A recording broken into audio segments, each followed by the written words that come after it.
زه درته خپلې خبرې به هم درته وایم او ملګري چې کوم راپورته کوم د هغو خبرې به هم وعلیکم السلام ټولو ته ښه راغلاست. ښه ملګري ټولو ته وایم که چیرې تاسو آماده یې کولی شئ چې دغه لایو در سره ریکارډ کړئ، ځکه چې موږ او تاسو د داسې یو رذیل دښمن په مقابل کې یو چې د هغه په وړاندې د خپل د ولس خبرتیا د هغوی ذهنیت باید په مکمل او په بشپړه معنا باندې باید آګاه اوسېږي. زه درته دغه ویډیو ږدم، یو 2 دقیقې ویډیو ده، دا به ګورو، ویډیو به په ګډه سره ګورو، بیا به له خیره سره ملګري راپورته کوم، بیا به په دې اړه باندې خپلې خبرې کوي. او پاتې شوه دا یوه موضوع بله چې افغان یم افغان نه یم او څنګه افغان کېږي او څنګه افغان نه کېږي، دا کیسه نور خلاصه ده. دا بیخي یو بغل ته ږدو، زموږ د وطن موضوعات دي، په دو باندې به غږېږو او د هر جابر او ظالم په وړاندې به خپل غږ اوچتو چې هر چا پر دې خاورې باندې د ظلم خبره کړې، موږ په مقابل کې خپل غږ اوچت کړی. نو اوس راځم زه درته یو ویډیو پلی کوم چې دا ملګري یو لک ته سکرین زر ورسوئ که نه یاره. خوشحال صاحب تاسو ته هم ښه راغلاست وایم. دا ویډیو ګورو، بیا د ویډیو وروسته هر یو دوست راپورته کوم په دې هیله چې هغوی بیا خپل نظرونه را سره شریک کړي. راځئ چې بسم الله پې وکړو. ښه منور حسین یو د پاکستان د سیاسونو نه او د سیاسي مسایلو باندې د دې همیش د خبرې کړي دي او اوس چې دا کومې خبرې کړي دي غواړم دلته د دوی په منافقت او په رذالت باندې موږ او تاسو وغږېږو. دا ویډیو ما 3-4 وارې وکتله، ډېر یې را باندې بد تاثیر وکړه. نو طبیعي خبره چې تاسو یې وګورئ، که په معنا یې پوه نه سوئ زه بیا ترجمه هم کوم. بریکنگ نیوز آ رہی ہے جناب، رشید دوستم جو کہ ازبک جرنل ہیں اور آپ کو پتا ہے کہ جو سوویت یونین کے خلاف جنہوں نے جنگ لڑی اس میں رشید دوستم کا نام بھی آپ کو سر فہرست نظر آتا ہے، اور ناردرن الائنس کے جو حکومت تھی اس میں رشید دوستم چیف آف آرمی اسٹاف تھے.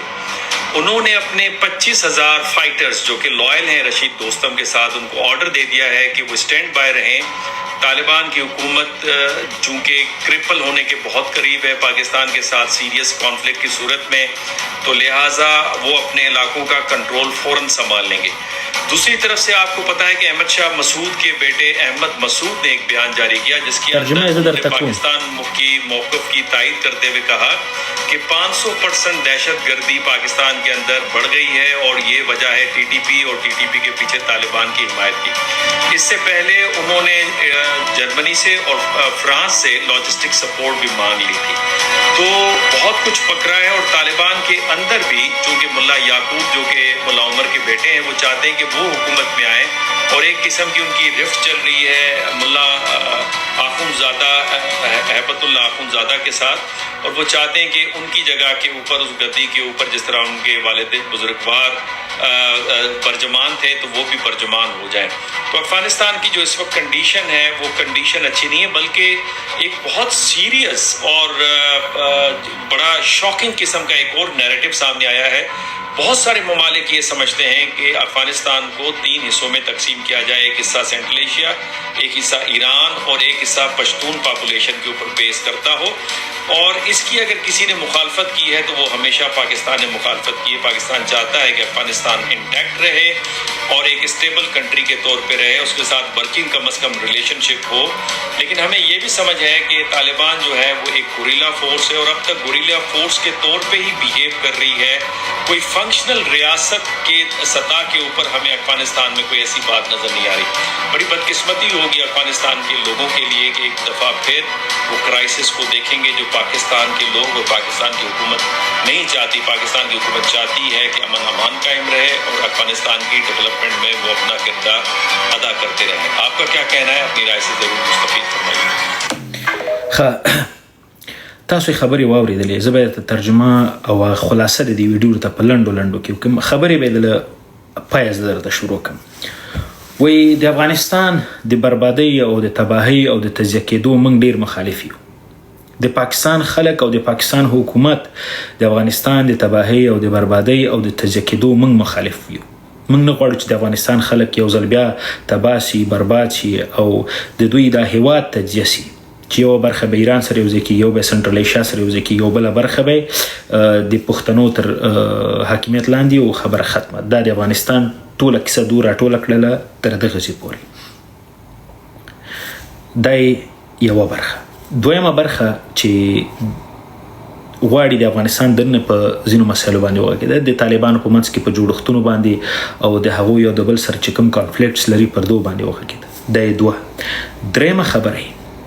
چې د احمدشاه مسعود زوی د هغه نه غوښتنه کړې د فرانس نه چې تاسې موږ ته امینیشنز، وسلې او مهمات راکړئ چې تر څو پورې موږ په افغانستان کې جګړه وکړو. بیا یې تر ټولو جالبه خبره دا کړې ده چې په افغانستان کې د جنرال دوستم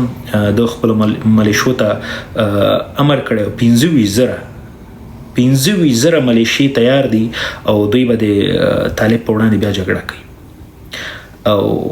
دا په هغه وخت کې دا خبرې کیږي چې د افغانستان او د پاکستان ترمنځ په ترکیه کې په دې موضوع باندې ناصر چې دا جنجال دا کومه ستونزه چې رامنځته شوې ده دا خبرې خو لا پسې نورې هم اوږدې شوې. نو دا یو پاکستانی راځي زموږ او ستاسو د وطن په دننه مسایلو باندې په دغونه جزئیاتو باندې غږیږي. دوستم څوک ده؟ احمدشاه مسعود زوی احمد مسعود څوک ده؟ دا ول دوته دا اجازه چا ورکړله چې راشي د افغانستان دننه په دې مسایلو کې دوی دومره وړو مسلو باندې جزئیاتو باندې وغږیږي. اوس تاسو فکر وکړئ چې په دغه لاره کې د پاکستان له خوا نه چې دغه کومه په افغانستان باندې کوم دا یرغل کېږي، دا کوم جګړه پرې روانه ده او په کوم ترتیب باندې د افغانستان د خلکو په ذهنونو باندې کار روان دی او په کوم ترتیب باندې د جمهوریت او د امارت په نامه باندې سره ویشي او د قومونو په نامه باندې ویشي او بیا بل خیر سره په افغانستان کې بل جګړه رامنځته کیږي او دې جګړې ته څوک خوشاله دي؟ زما دا خبره در سره واوري. دې جګړې ته به خوشاله هغه خلک چې په تیر جمهوریت کې 15,000 شپږ 10,000 ډالر معاش و او اوس له وطنه تښتېدلي دي. له وطنه تښتېدلي دي او په بهر کې ناز یو دغسې یو موقع ته چې بیا لاړ شي پنجاب ته او له پنجابه ټوپک راواخلي بیا په افغانستان کې جګړه وکړي او دی بیا هغه مزې او چرچې وکړي چې کوم یې پرون کول. زما په څېر یو افغان، ستا په څېر چې په دا لایف کې دا کم ناست یې چې هیڅ مو په تیر جمهوریت کې مو څه نه کول، په تیر جمهوریت کې زما په څېر یو عادي انسان وي وسم یې، وینه به ستا تویږي، وینه به زما تویږي. بس ټوله کیسه د افغانستان د ولسونو د وینو تویولو لپاره ده. مزې به پکې څوک کوي؟ د تیر جمهوریت پاتې هغه پاتې شونې چې په زرهاو په لکونو ډالر معاشونه ول، کاروبارونه و، زندګۍ وي، لوڼې په خو پوهنتونونو کې درسونه ول او زمونې خو پوهنتونونو کې درسونه ویل. پاتې د افغانستان غریب ولس لکه زه و ته په موته باندې چا هیڅ نه خیال راوستی او نه در باندې خیال وړي. نو فلهذا دا یوه ویډیو نه وه، د دې ویډیو په څیر په لسګونه نورې ویډیو زه درته اوس ښودلی سم چې د پاکستان د ادارو له خوا نه په میډیا باندې دا خپرېږي چې تر څو پورې د افغانستان د ولسونو په منځ کې دغسې قومي، سمتي او ژبني تعصب رامنځته کړي چې تر څو پورې د دوی دغه کم منافقت چې دا ډېر په هوښیارۍ کار وکړي. ما درته مخکې مو ویلې دغه موضوعات، دغه ستونزې او دا مشکلات چې دا نن د پاکستان او د افغانستان ترمنځ رامنځته شوي دي دا حل شي. زه حسیب ځواک او د حسیب ځواک په څیر چې څومره نور ملګري په دې میډیا کې حسیب ځواک پیژني، دوی به یو ځل بیا راځي او د طالب په وړاندې به او د خپل چې کوم دریځ په هغه باندې به غږیږي او په څنګ کې زمونږ چې کومې غوښتنې دي، زمونږ چې کومې نیوکې دي، دا ټول به موږ بیا یو ځل په میډیا او په دغه پلیټفارم له لارې دلته ږدو ولسونو ته، ولس به پرې غږیږي. هیڅ وخت موږ له خپلې دایې شاته نه راغلي، هیڅ وخت موږ له خپلو خبرو شاته سوي نه، خو ځینې اصول به موږ او تاسو سره مراعات کوو. کله چې د تره زمن سره څومره هم وران شي، خو چې کله پرې ګاونډی حمله کوي، له ګاونډي سره جنجال راځي، هماغه بد ترزوی د دغه ترزوی څنګ ته ودرېږي او د ګاونډي په مقابل کې د جګړه کوي. دا اصول دی، دا د انسان فطرت دی، دا د انسان طبیعت ده. طالب سره زه په زرهاو ستونزې لرم، مشکلات لرم. زما په څیر د افغانستان 40 میلیونه ولس له طالب سره ستونزې لري. خو دا یوه خبره باید اجنبیانو ته، پنجابیانو ته او پردیو ته، ګلخانانو ته دا باید معلومه وي چې د افغانستان ولسونه هغه پخواني ولسونه نه دي. دوی به په افغانستان کې بله جګړه نه پرېږدي. موږ بله جګړه نه غواړو. موږ به په افغانستان کې د امن خبره کوو. موږ به په افغانستان کې د خبرو اترو خبره کوو. موږ به د جرګې خبره کوو. دا زموږ لاره ده. موږ په همدې لارې ځو انشاءالله، او نتیجه به یې هم تاسې وګورئ. جنگ دپاره موږ هیڅ چاته موقع نه ورکوو چې د جنگ خبرې وکړي. د افغانستان ولسونه به په مختلفو نظرونو باندې نه بدلوي. تاسو ورشئ دا اوس زه د خپلې خبرې خلاصون بیا دلته ملګري او دوستان راپورته کوم. تاسو د پاکستان د یرغل په وړاندې هغه وګورئ، د افغانستان د ولسونو غبرګون، که هغه عام خلک ول، که هغه د احزابو مشران ول، که هر څوک ول، دوی یو دریځ درلود چې زما په وطن باندې یرغل سوی، زما په وطن باندې حمله سوی ده، زه باید په مقابل کې ودرېږم او د خپل د وطن دفاع وکړم. نو فلهذا د پردیو د جاسوسانو، د پردیو د غلامانو، اجیرانو په خبرو به نه غولېږو. ښه دا خبرې زما په خلاصو غوږونو واورئ. زموږ او ستاسو وطن یو ځل بیا جنگ طرف ته کش کول کېږي. باید موږ ډېر هوښیار اوسېږو. دلته وایم که د طالب سره د افغانستان ولسونه سبا جګړه کوي او د افغانستان ولسونه په خپله باندې یو غورځنګ جوړ کړه چې ولا د طالب په وړاندې باید موږ راپاڅېږو، زه حسیب ځواک د دغه میډیا لارې اعلان کوم چې زموږ څومره همفکره ملګري دي، زه چې ټول لاړ شو د افغانستان د ولسونو سره په څنګ کې ودرېږو او د دغه طالب په وړاندې جګړه ده، د ده په وړاندې پاڅون ده. خو که چېرته زما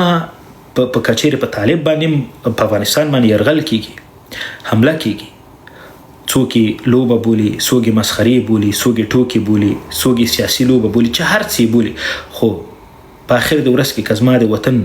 خلک وژل کېږي، زما وطن ورانېږي، زه مجبور مکلف یم چې دغه په مقابل کې زه پاڅېږم، خپل غږ اوچت کړم. نو د دغه پاکستاني سیاسون خبرې موږ واورېدلې.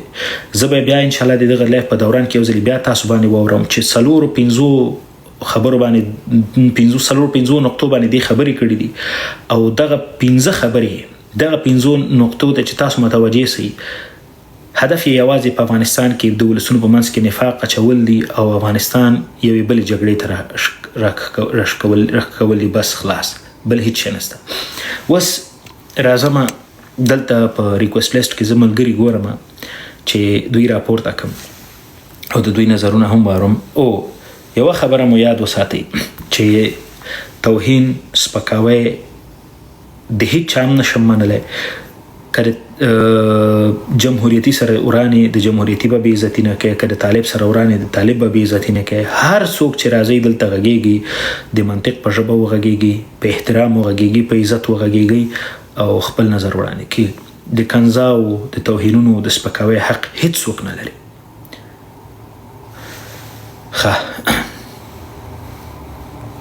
دلته کوم ملګري چې غواړي خپل نظر سره شریک کړي، نو کولی شي چې ریکویسټ راته واچي او زه یې راپورته کړم.